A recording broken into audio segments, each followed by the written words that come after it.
Olá, seja muito bem-vindo a mais um novo vídeo do meu canal, né? Hoje eu vou trazendo para glorificar o nome do Senhor, né? Louvar o Senhor, Deus Altíssimo, Deus que criou os céus e a terra. A história do rei Ezequias, né? O rei Ezequias foi realmente um homem diferenciado, um homem de Deus, né? Que mostra, a história dele mostra a diferença entre aquele que serve e aquele que não serve. Quando Ezequias se tornou rei, ele tinha 25 anos, ele era filho do rei Acais, filho de Abia, né? Neto de Zacarias, e ele tinha 25 anos quando ele reinou. O reino de Israel estava dividido. Nós sabemos que o reino de Israel foi estabelecido pelas 12 tribos, né, descendentes do filho de Jacó, né, os filhos de Jacó formaram as 12 tribos, e essas 12 tribos fundaram, estabeleceram o reino de Israel. E depois de um certo tempo se desentenderam por conta de cobrança de tributos. Uns concordavam com a cobrança de determinados tributos, outros não. E por conta disso eles dividiram o reino em o reino do sul e o reino do norte, né? O reino de Israel e o reino de Judá, o reino de Israel cuja capital era Samaria, e o reino de Judá cuja capital era Jerusalém. E nessa época que o rei Ezequias ele se tornou rei, né? Era o rei de Israel, era o rei Oséias, né? Que ele reinava a partir da cidade de Samaria, cuja era a capital do reino de Israel. E Ezequias ele reinou na capital Jerusalém, né? Que se tornou a capital do reino de Judá. 4 anos depois que ele havia assumido o poder, né? O reino de Israel, cuja capital era Samaria, foi invadido pelo rei da Síria, né, Salmanaser. Salmanaser invadiu, devastou e tornou a cidade de Samaria em pó e levou cativo seus habitantes, né? E quando Ezequias, o engraçado que um reino dividido, mas eles eram o reino de Israel, né? Era a nação de Israel, nação dividida. E você observe já aí nesse episódio o grande livramento de Deus, né? Porque a palavra de Deus diz que não houve, nem antes nem depois, nunca houve ninguém como o rei Ezequias, né? Porque o rei Ezequias ele confiava no Senhor, o Deus de Israel, né? Então nunca houve ninguém como ele entre todos os reis de Judá e nem antes dele, né? Então, quando Salmanaser ele invade, né, a nação de Israel, ele invade a porção, a metade do reino, né, que pertencia ao reinado do rei Oséias, ou seja, a parte de Israel, cuja capital era Samaria, né? E a parte que cabia ao reino de Judá, cuja capital era de Jerusalém, ele simplesmente esquece, deixa para lá. Deixa para lá. Ele podia ter invadido o reino todo, né? Tanto a parte que cabia ao reino de Israel quanto ao reino de Judá, né? Ele poderia ter invadido, né? Levado cativo, assassinado, morto, tanto o rei Oséias quanto o rei Ezequias. Mas de repente, você aí vê a intervenção do Senhor livrando, né, a parte, os remanescentes, né? A parte que estava sob o comando do rei Ezequias. Olha só o que o rei Ezequias fez quando ele assumiu o reinado de Judá, né? Ele removeu os altares idólatras, né? A gente sabe que a idolatria é uma prática abominável ao Senhor. Você adorar falsos deuses, né? A gente sabe que todos os deuses que se estabelecem pela imaginação do homem, né? É uma coisa que desagrada, que Deus desaprova, que Deus abomina, né? Ele quebrou as colunas sagradas e derrubou os postes sagrados, que eram lugares onde os israelitas eles cultuavam falsos deuses, né, que era uma prática abominável, né, que o Senhor detesta, né? Ele despedaçou a serpente de bronze que foi levantada no deserto por Moisés para uma situação, para livrá-los de uma situação, mas que eles decidiram cultuar como um objeto de idolatria. Então Ezequias ele removeu, né, de Judá, do reino de Judá, toda a parte que cultuava, tudo que levava a população a cultuar falsos deuses, ele removeu e ele conduziu a população ao culto e adoração somente ao Deus verdadeiro, ao Deus de Israel, ao Deus de Abraão, de Isaac e de Jacó, ao Deus que se revelou a Moisés na sarça ardente, ao único Deus que há, ao Deus verdadeiro, ao Deus que criou todas as coisas. inclusive eu e você. Então, Ezequias, ele mostrou, né, fidelidade, obediência, e olha o grande livramento, né? Então, quando Ezequias assume o poder, ele escreve de próprio punho uma carta ao rei Senaqueribe, dizendo: olha, eu não vou pagar impostos, não vou pagar impostos a você, tá? Não vou, porque eu tenho um Deus que me guarda, que me protege. E o rei da Síria e todo aquele povo que vivia ali sabia, né, que a força do povo de Israel vinha do Deus de Israel, né? O Deus que abriu o mar para eles passarem a pé enxuto, o Deus que livrou eles das mãos do faraó do Egito, né, da escravidão de 400 anos, né? Todo mundo ali sabia que o Deus de Israel era poderoso o suficiente, porque pelas pragas, né, que infligiu nos egípcios. Então todo mundo sabia do poder, que o poder de Israel a força do povo de Israel estava na força do seu Deus, do único e verdadeiro Deus que há. Eles sabiam, mesmo cultuando falsos deuses, mesmo eles pondo a fé nos falsos deuses deles, eles sabiam que o Deus deles não era páreo para o Deus de Israel, né? Então, eles sabiam que quando o povo se dividiu e começou a porção que começou a idolatrar, a servir aos falsos deuses, eles sabiam que eles perderam, né? O rei da Síria, ele sabia que os judeus perderam a proteção do rei de Israel, e assim invadiu a Samaria, e assim levou cativo os que sobreviveram para a Síria, né? E eles sabiam também que a força de Ezequias estava na força do poder do Deus de Israel. Olha a força do nosso Deus. Amém? 14 anos depois, Salmanaser já não era mais rei da Síria, a Síria já tinha outro rei, no caso Senaqueribe. E Senaqueribe enviou o seu comandante, né? Seu comandante de campo, o seu exército, um poderoso exército, até Ezequias, né? E ele diz assim, ele envia com uma carta, uma provocação ao rei Ezequiel: observe o comportamento do inimigo frente aos filhos dos servos de Deus. É assim que o inimigo age, que agiu naquela época e age contra mim, contra você que obedece ao Senhor. Então Senaqueribe, né, ele envia uma carta através do comandante de campo de um grande exército a Ezequias, diz assim: assim diz o grande rei, o rei da Síria, em que você baseia sua confiança? Você sabia, né? O inimigo sabe que o nosso poder está nas mãos do Deus Altíssimo. É o Senhor que nos protege. Então a coisa que ele mais quer é minar nossa confiança e nossa fé em Deus. E a primeira frase que o Senaqueribe fala na sua mensagem é: em que você baseia a sua confiança? Ele quer desconstruir a fé do povo, a fé de Ezequias. Você pensa que meras palavras já são estratégias de poderio militar? Em que você está confiando para se rebelar contra mim? Quem é você, Ezequiel? Quem é você, Ezequias, para se rebelar contra mim? Você está confiando no Egito? Aí ele vem, né, desconstruindo todos os argumentos. Você está confiando no Egito, aquele caniço quebrado? Ele acha que o rei Ezequias, ele ia convocar o rei do Egito em aliança para combater a ele, a Senaqueribe, o rei da Síria. Então ele diz assim: você está confiando no Egito, porque o Egito naquela época era a nação mais poderosa na face da terra. Aí ele diz assim: você está confiando no Egito, aquele caniço quebrado que espeta e perfura a mão do homem que nele se apoia? Assim o faraó do Egito retribui a quem confia nele.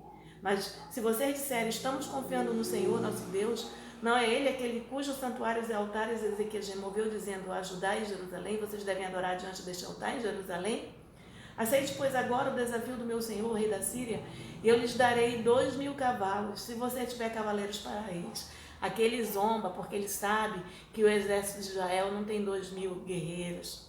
Aqui ele está zombando do exército de Israel. O rei de Israel, Ezequias, ele tinha um exército muito fraco em relação a soldados, a combatentes, a armamento, a cavalos. E por isso que ele zomba. Se vocês tiverem guerreiros suficientes para nos enfrentar, então nós daremos 2.000 cavalos. Sabe, Satanás ele blefa, ele mente, ele zomba, ele é zombeteiro. Quando você encontrar uma pessoa zombeteira, sabe que ele é uma representante de Satanás na terra.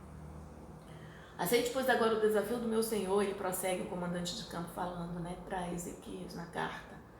Eu lhe darei 2.000 cavalos se você tiver cavaleiros para eles. Como você pode derrotar o mais insignificante guerreiro do meu Senhor? Você confia no Egito para lhe dar carros de guerra e cavaleiros? Além disso, será que vem atacar e destruir este local sem uma palavra da parte do Senhor? O próprio Senhor me disse que marchasse contra este país e o destruísse.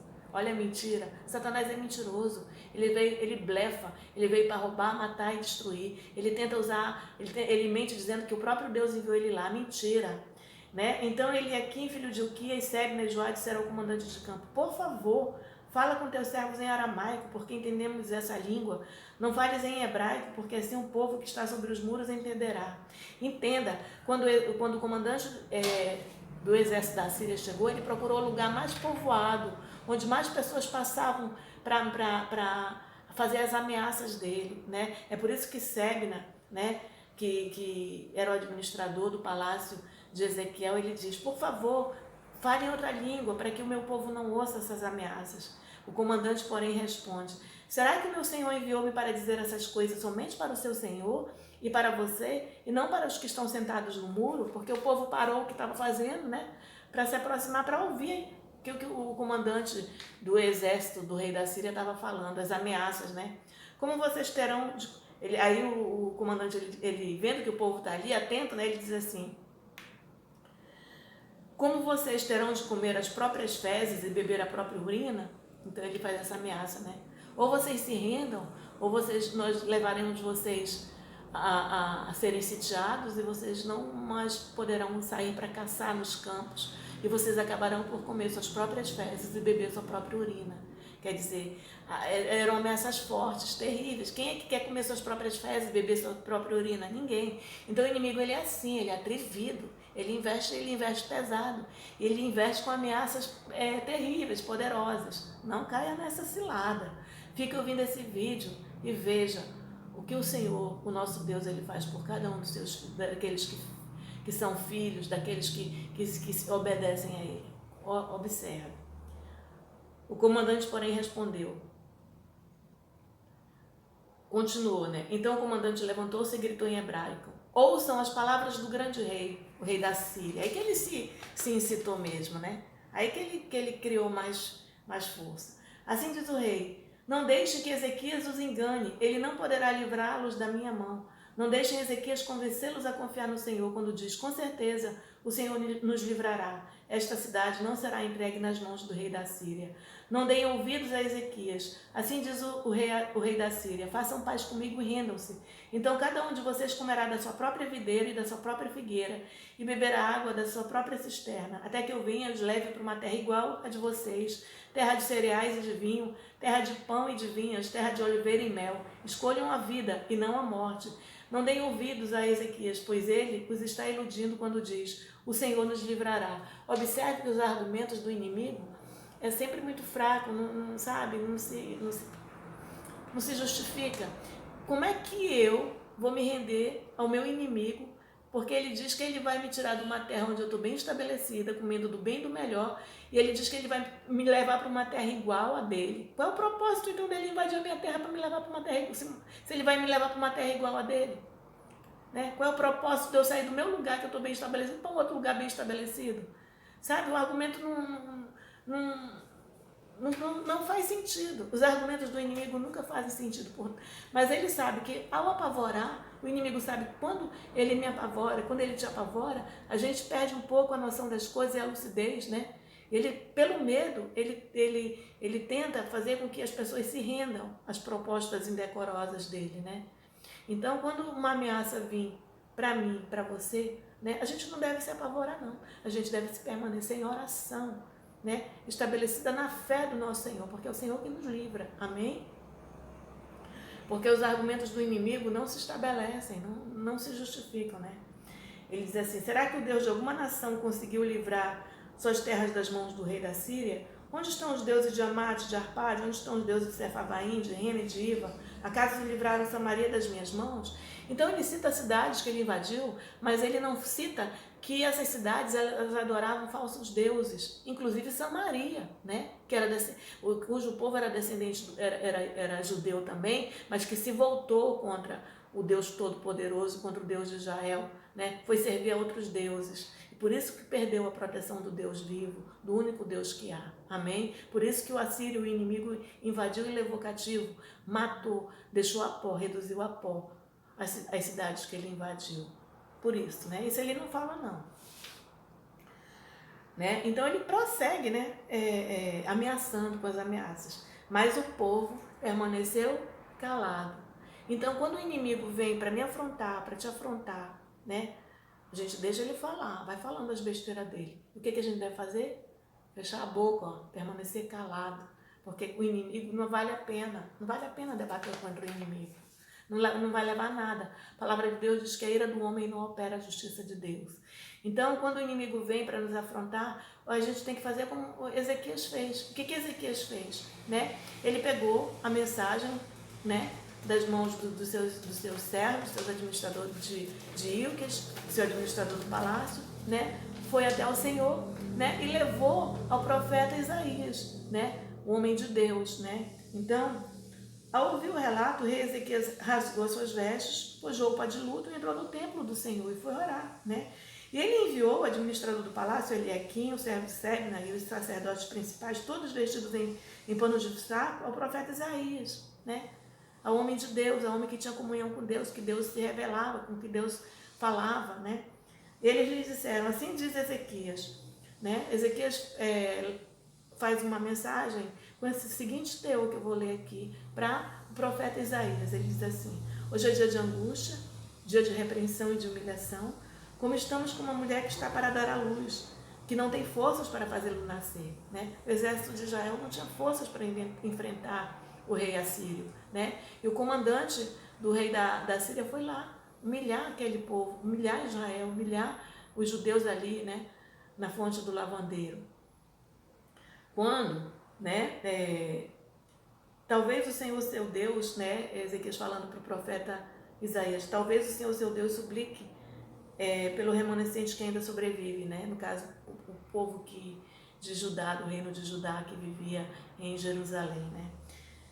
Quando os oficiais do rei Ezequias chegaram a Isaías lhe disse: digam a seu senhor, assim diz o Senhor, não tenha medo das palavras que você ouviu, das blasfêmias que o servo do rei da Síria lançaram contra mim. Não tenha medo, é o que você deve fazer, é o que eu devo fazer quando a gente ouve uma ameaça vindo contra a gente, atentando contra a nossa vida, contra a nossa integridade. A gente não deve ter medo, a gente deve ir ao Senhor, né? Então, Isaías prossegue, ouça, Deus falando através do profeta, a resposta de Deus, né? Eu farei a decisão de retornar ao seu próprio país, quando ele ouvir certa notícia, e lá o farei morrer à espada. Ou seja, Deus fala para Isaías dizer para Ezequias, olha, não tenha medo, eu farei Senaqueribe voltar pelo mesmo caminho que ele veio, e lá eu farei ele morrer à espada. Quando o comandante do campo soube que o rei da Síria havia partido de Laques, retirou-se e encontrou o rei lutando contra Líbina. Ora, Senaqueribe fora informado de que Tiraca, rei etíope do Egito, estava vindo lutar contra ele. Tá vendo? Já Senaqueribe teve que o comandante, né, o comandante de campo do exército de Senaqueribe, teve que voltar correndo para a Síria, porque soube que o seu rei, Senaqueribe, já estava indo lutar contra um outro rei que tinha vindo contra ele. Quer dizer, né?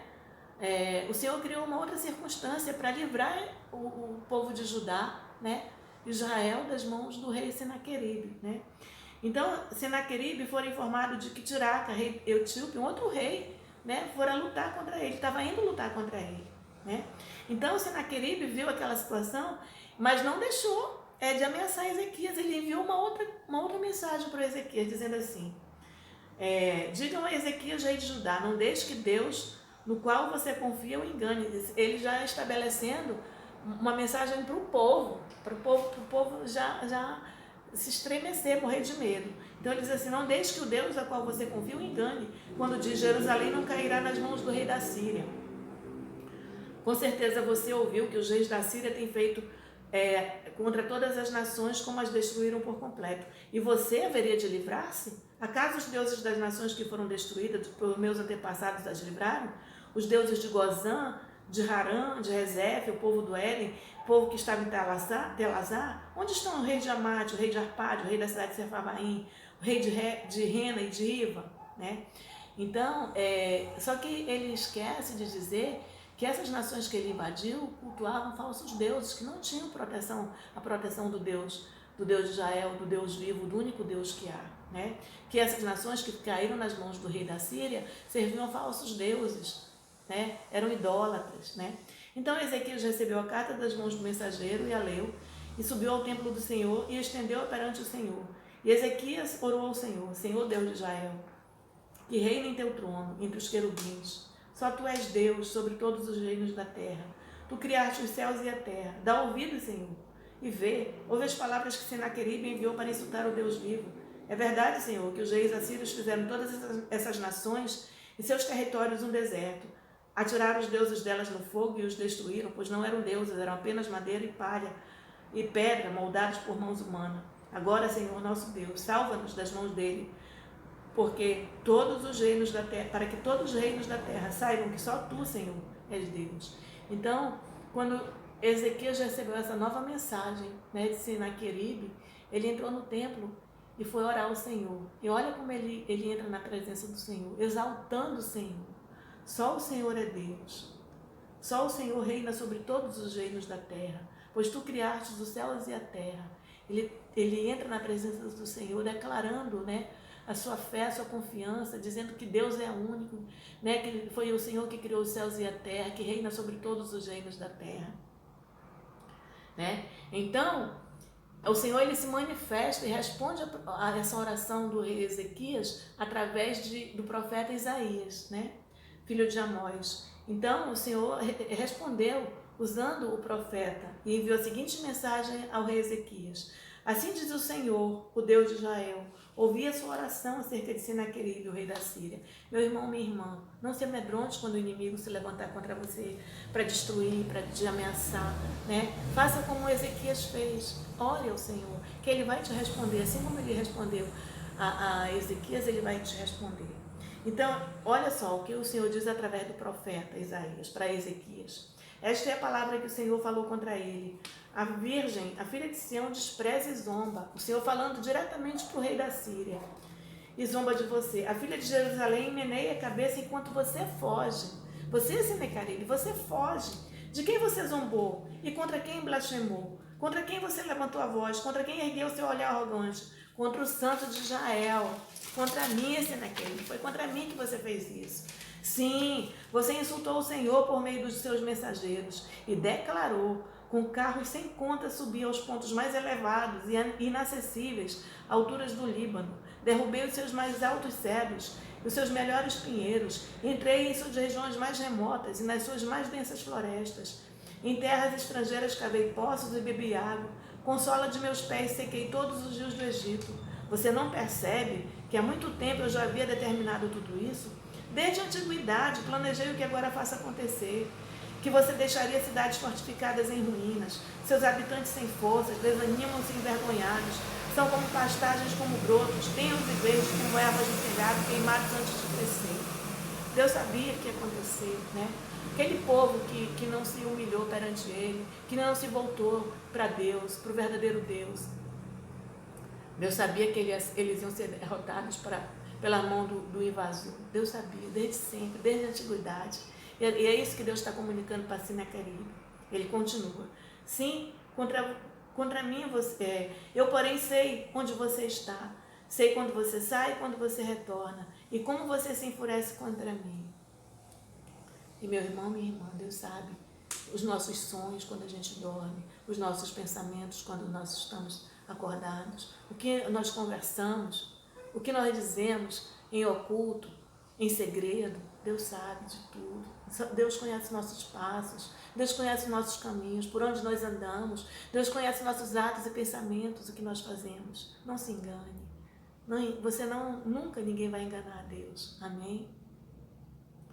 E Deus diz para ser comandante de campo, por isso, colocarei o meu anzol em seu nariz e o meu freio em sua boca, e o farei voltar pelo caminho de onde veio. Entenda, então, o Senhor, Ele declara, né, que Ele fará o inimigo voltar pelo caminho de onde ele veio. Né? Essa é a resposta que o Senhor dá para Sinaqueribe. E a Ezequiel, ele dá o seguinte sinal, ele diz o seguinte: a você, Ezequiel não, Ezequias, a você, Ezequias, darei este sinal, neste ano vocês comerão do que crescer por si, e no próximo o que daquilo brotar. Mas no terceiro ano semeiem e colham, plantem vinhas e comam o seu fruto, isto é, trabalhem e prosperem. Mais uma vez, um remanescente da tribo de Judá sobreviverá e lançará raízes na terra e se encherão de frutos os seus ramos. De Jerusalém sobreviventes sairão, e um remanescente do Monte Sião, o zelo do Senhor dos Exércitos o executará. Portanto, assim diz o Senhor acerca do rei da Síria: ele não invadirá esta cidade, nem disparará contra ela uma só flecha. Não a enfrentará com escudo, nem construirá rampas de cerco contra ela. Pelo caminho por onde veio voltará. Não invadirá esta cidade, declara o Senhor. Eu a defenderei e a salvarei, por amor de mim mesmo e do meu servo Davi. Naquela noite, o anjo do Senhor saiu e matou 185.000 homens no acampamento assírio. Quando o povo se levantou pela manhã, na manhã seguinte, o lugar estava repleto de cadáveres. Então, Sinaqueribe, rei da Síria, desmontou o acampamento e foi embora. Voltou para Nínive e lá ficou. Certo dia, enquanto ele estava adorando no templo do seu Deus de Nisroque, seus filhos Abremeleque e Sarezer mataram-no à espada e fugiram para a terra de Ararat. Seu filho Esaradom foi o seu sucessor.